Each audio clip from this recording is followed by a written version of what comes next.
अब पहला शमूएल 22 में आप समझें कि दाऊद के साथ कुछ व्यक्ति मिलते हैं। दाऊद के सामने 400 मनुष्य है। कोई बेचारा संकट में है, किसी पे मुसीबत आई हुई है, किसी को कर्जा है, कोई उदास है, डिप्रेस्ड है, कोई डिप्रेशन में है, कोई उदास है, कोई बहुत ही दुखी है, किसी की वाइफ छोड़ के चलेगी, किसी का बच्चा छोड़ के चला गया। सब कुछ उथल पुथल मची हुई है और वो 400 लोगों का पास्टर बन जाता है। अब पहला शमूएल 30 में उसकी लाइफ में एक घटना होती है। लिखा, तीसरे दिन दाऊद जब अपने जनों समेत सिकलग पहुंचा। दाऊद को इनविटेशन मिलता है अपने राजा की ओर से, क्योंकि वो इजराइल के बाहर रह रहा था। तो उस राजा पे जब अटैक हुआ तो उसने कहा दाऊद को कि मेरा साथ दे, क्योंकि तू मेरे देश में शरण लेके रह रहा था। दाऊद शाऊल से दूर उसकी देश में शरण ली हुई थी और दाऊद ने अपनी वहां पे कलीसिया आप कह सकते हैं स्थापित कर ली थी। तो उस राजा ने कहा अब मेरे ऊपर मुसीबत है तो तू अपनी लोगों को लेके मेरी मदद कर। और जब वो राजा की मदद कर रहा था, लेकिन दाऊद चाहता नहीं था कि वो इजराइल के खिलाफ जाए, तो परमेश्वर ने उसकी मदद की और राजा ने उसे वापस भेजा। लेकिन जब वो वापस आया अपने शहर में सिकलग में, तो उसने क्या देखा कि अमालेकियों ने दक्षिण देश और सिकलग पर चढ़ाई की और सिकलग को मार के फूंक दिया। उसकी स्त्री छोटे बड़े बंदी बनाकर ले गए। किसी को मारा तो नहीं, परंतु सबों को लेकर अपना मार्ग लिया। दाऊद जब अपने जनों समेत नगर पहुंचा तो नगर जला हुआ था। स्त्रियां बेटे बेटियां बंदी बनाकर ले जाए गए थे।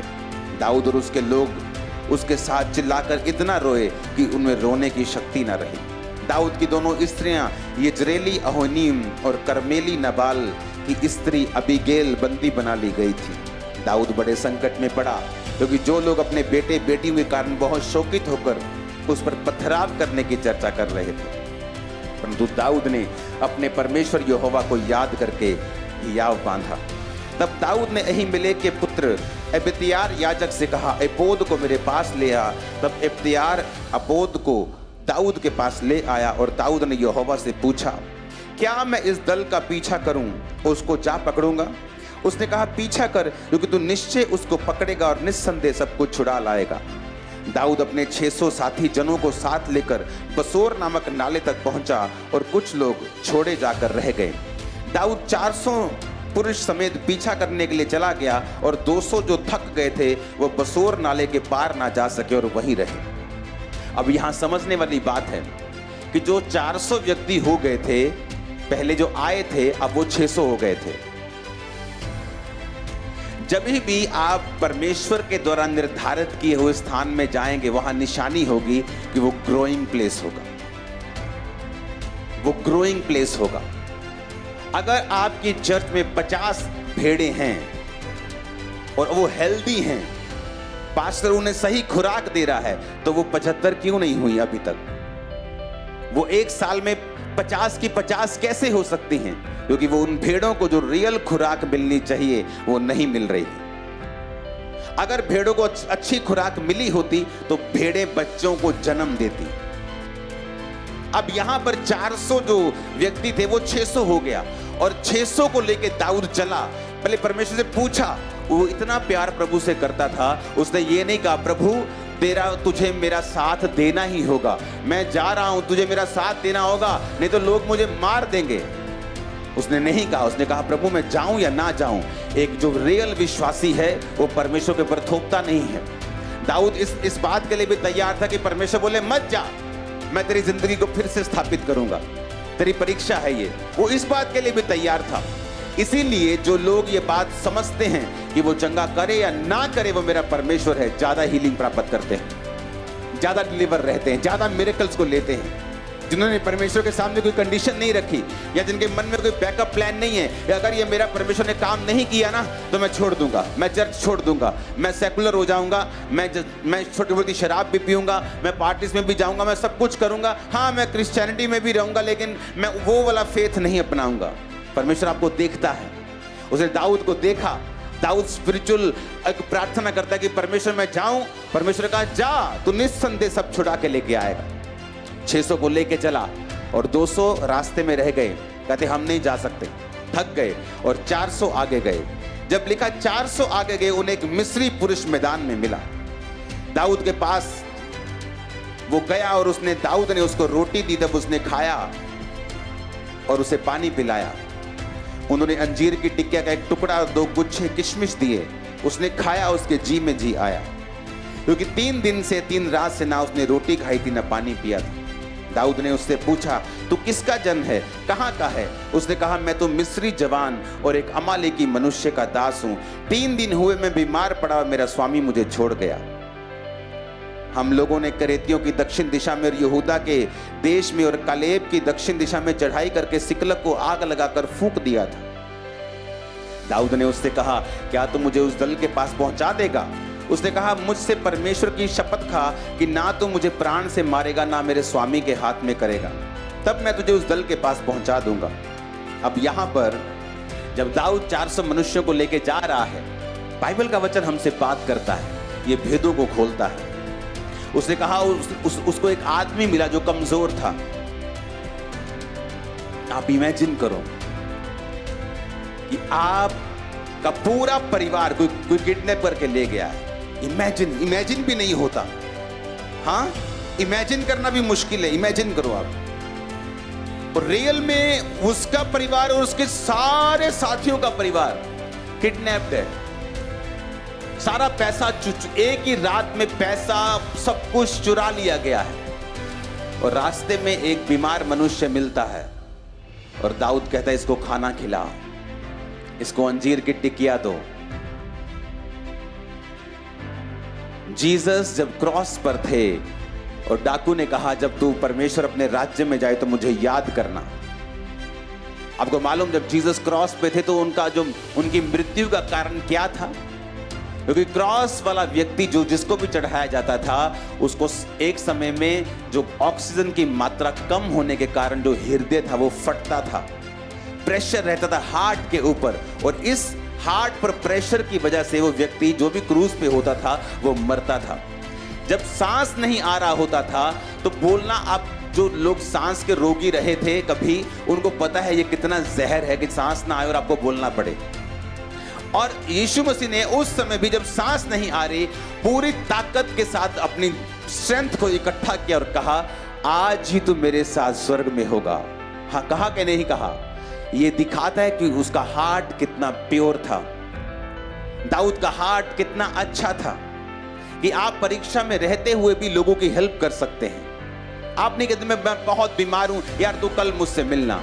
कई बार आपकी लाइफ में प्रॉब्लम्स होती हैं, लेकिन आप लोगों के ऊपर ले हैंड कर रहे होते हैं, और परमेश्वर इन चीजों को देखता है। क्यों दाऊद की जिंदगी में आशीष थी, ये भी सीखने वाली बात है। हालेलुया। वो खुद डिस्टर्ब है, लेकिन उसे दूसरे की डिस्टर्बेंस दिख रही है। बहुत से विश्वासी मैंने देखे हैं जिनका हार्ट शुद्ध नहीं है, किसी के भी घर पे कब्जा कर लेंगे, बोलेंगे मैं तो 30 साल से किराए पे रह रहा हूँ इस घर पे, वो मालिक पता नहीं कहाँ है। उसके बच्चे आते हैं कभी कभी, मैं उनको टरका देता हूँ, भेज देता हूँ, मुझे ये घर चाहिए। कब्जा कर लेते हैं उन घरों के ऊपर, प्रॉपर्टीज के ऊपर, चोरी करते हैं, सरकारी स्कीमों का फायदा उठाते हैं चोरियां करके। ये दिखाता है कि आपका हार्ट प्योर नहीं है, आपका हार्ट परमेश्वर के साथ कनेक्टेड नहीं है। और यही वो छोटी छोटी चीजें हैं जो हमें ग्रेट करती हैं और नीचे भी लेके आती हैं। बाइबल कहती है जब एस्तर रानी राजा के मिलने के बाद, जब तो बाहर एक टीम होती थी जो उनको इनाम देती थी, तो एस्तर जब इनाम लेने के लिए गई तो क्या उसने मांगा? उसने कहा जो कुछ मेरे लिए ठहराया गया है मुझे उतना ही चाहिए। उसने लालच नहीं किया। छोटी छोटी चीजें आपको ग्रेट करती हैं और वही छोटी चीजें आपको गिराती हैं। कई लड़कियों ने सोचा होगा पता नहीं राजा की रानी मुझे बनना है कि नहीं बनना, हाय मैनू आईफोन भी दे दे, मैनू आईपैड भी दे दे, मैनू आ भी। कितने मेरी बात को समझ रहे हैं कि पता नहीं आना है कि नहीं आना, जितना कब मैं घपन कर सकती हूँ कर जाऊं एक बार में, आ गई ठीक है, नहीं आए तो कोई नहीं, 2-4 लाख चाड़ लो ये तो। लेकिन उसने कहा मुझे जितना ठहराया है मुझे 1 रुपया भी फालतू का नहीं चाहिए। और जब परमेश्वर ने कहा तुझे 1 रुपया भी फालतू नहीं चाहिए, मैं तुझे खरबों दूंगा जिसकी तू रानी होगी। अब बाइबल में देखो जो ग्रेट लोग थे उनके अंदर आदतें कैसी थी। अब वो हेल्प करता है उसकी, उसको खिलाता है, उसको पिलाता है, उसको इग्नोर करके छोड़ के नहीं जाता कि छोड़ो ये मिस्री आदमी, मुझे क्या लेना देना, मेरे दुश्मन का आदमी है ये, मेरे दुश्मन देश का बंदा है, चलो मैं अपना काम करने के लिए जा रहा हूँ, बहुत प्रॉब्लम है मेरे सिर के ऊपर, दगड़ दगड़ दगड़ जा रहा हूँ, बस कोई मुझे रास्ते में लेना देना नहीं है किसी के साथ भी। लेकिन बाइबल कहती है वो रुका, और उसने उसको खाना दिया। और वचन कहता है वो गया और उसने बताया कि वो लोग यहाँ पे हैं। और जब दाऊद ने उन लोगों को देखा तो बाइबल कहती है उन्हें मार कर सारी स्त्रियों को, सारे पैसों को, बल्कि उनके पैसों को भी छुट लेकर वो वापिस गया। अब जब वापिस गया तो 200 लोग वेट कर रहे थे। ये 400 लोगों में से कुछ लोग बोले कि वो हिस्सा जो हम लेके आए उन 200 को नहीं देंगे। दाऊद ने कहा नहीं, जो युद्ध में गए हैं वो भी हिस्सा पाएंगे, जिन्होंने पीछे सामान की रखवाली गई है वो भी हिस्सा पाएंगे। आप दाऊद का हार्ट देख रहे हैं कैसा था, उसका हृदय देख रहे हैं आप कैसा था। हम कैसे हृदय के और वो कैसे हृदय का है। क्या आपको पता है कि आपका बेटा, आपकी बेटी, आपके बच्चे, आपकी पत्नी वहां पे है, किडनैप करके ली है, और कोई 200 व्यक्ति आपसे कह रहा है कि नहीं मैं तेरे साथ नहीं जा सकता हूं, सॉरी। अगर कोई और होता तो आते पहले बोलता है 400 को इनको भी खत्म करो, यहां ये सारे नालायक इनको खत्म करो, ये सारे बेवफा इनको खत्म करो, ये सब कोई इनमें से वफादार नहीं, सबको खत्म करो। लेकिन दाऊद ने कहा हम इनको खत्म नहीं करेंगे, बल्कि जो कुछ हम लाए भी हैं हम उनको हिस्सा भी देंगे। हार्ट। इसलिए परमेश्वर ने कहा था मुझे अपने मन के अनुसार चलने वाला व्यक्ति मिल गया। और आपसे एक बात सहन नहीं होती जो आपकी जेठानी ने आपसे सन 1998 में कही थी।